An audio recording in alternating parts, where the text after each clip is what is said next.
Oh, hello. Welcome back to the next video in our series about leadership.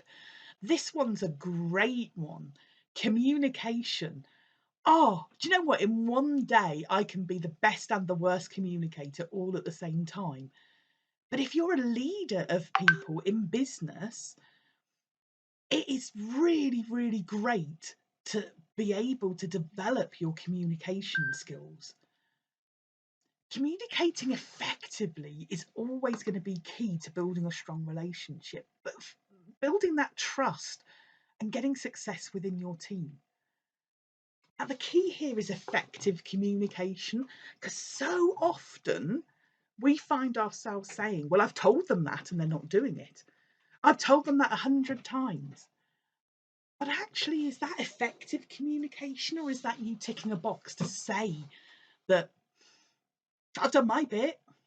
So let's have a look at some different things that can help ensure that you're communicating effectively. I've got 4 different ones to go through on this video. Active listening. God, this has to be one of the hardest things to do in the entire world, but it is so rewarding. Now, active listening basically means you need to actually put some effort into listening.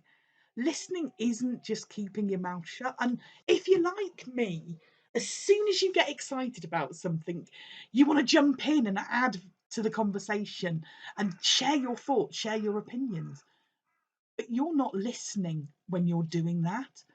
So when you're engaging in a conversation with your team member, make a conscious effort to listen attentively without interrupting. Give them your full attention. If it's face to face, maintain eye contact, show genuine interest in what they have to say.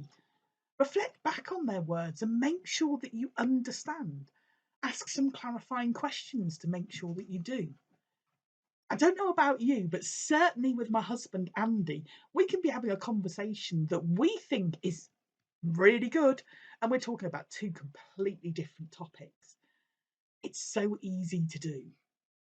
Active listening helps create a super safe environment, a supportive environment where people can feel valued and understood. So the second thing is providing constructive feedback. Now, I passionately believe that feedback is an essential component of growth and development. However, when and how it's done is going to make a really big difference. And something that I've definitely learned over time is that people need to be open to feedback. If they're not in a place where they want to hear it, they want to listen to it, it's not going to come across as constructive no matter how you phrase it. It's going to come across as criticism. So one of the first things that you need to think about when you're offering feedback is, does the person that you're talking to want it? Because if they don't bother. If you know that they're open to it, and clues are they're asking you, can you give me some advice? What's your opinion on this? How can I improve? That's when someone's open to feedback. Focus on specifics when you're giving feedback and give some actionable suggestions that will help the person that you're talking with. Balance that constructive criticism out with some positive reinforcement. And I don't mean a sandwich of good, bad, good. What I mean is, if you want to help somebody improve in a particular area, it's worth having a think about, well, what are they actually good at? And making sure that you've highlighted that to them so that they know they don't have to change everything, because this is actually, do you know what? You're actually really good at this part. If we can tweak this part, it will make a massive difference to the things you're already doing well. That's what I mean. Effective feedback is given with the intention of helping somebody to grow and develop. So the third thing, making sure that you're keeping that communication going. Encourage your team members to share their thoughts and ideas and their concerns openly. Don't judge them for it. Don't shut them down for it. You want a safe and inclusive environment where everybody feels comfortable to express themselves. Check in with people regularly. Provide them with an opportunity to chat to you, not just by saying, ring me if you need anything. That open communication starts with you as the leader. It means you can address any problems quickly, you can celebrate success in the moment, and make sure that people are aligned to the goals that they want to achieve. I guess one thing I would say in maintaining those open lines of communication is make sure that you're not joining somebody in some kind of pity party if things aren't going their way. Make sure that you're being really constructive with the things that you're saying. Saying things like, oh, I know it's terrible, isn't it? Doesn't fall into the category of being constructive. As the leader, you kind of have this job as the parent in the relationship to be able to say, I can see why you've got an issue with that. Have you thought about doing this? Your role is to provide the solutions to help them move forward, not to join them in the complaining that they're doing. And my last one is about being clear and transparent. It's so easy to have misunderstandings and confusion.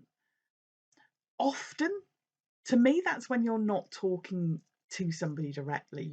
Text messages, so easy to be misunderstood. Be mindful that you need to be really clear and use simple language. I think in any industry that you work in, there's going to be terminology that's specific to your industry that becomes the known language. But that isn't really helpful for somebody who's new or even somebody who's established. Try and keep your language that doesn't go native. So don't use those acronyms and that internal language when you're talking to people. It is always about helping people to feel that they've been well informed, that they can make decisions for themselves and contribute to their own business. Having really effective communication is always going to be the foundation of a successful leadership within your business, and practicing the things I've just spoken about, the active listening, constructive feedback, keeping that communication open and being really clear and transparent. You can then create an environment within your network where people feel comfortable, relaxed, and trusted in you, that they can speak to you and get the best advice for their video. If you found this video helpful, don't forget the thumbs up, leave me a comment and share it with others who you think might benefit from it. Let's master the art of effective communication within this business community. See you soon.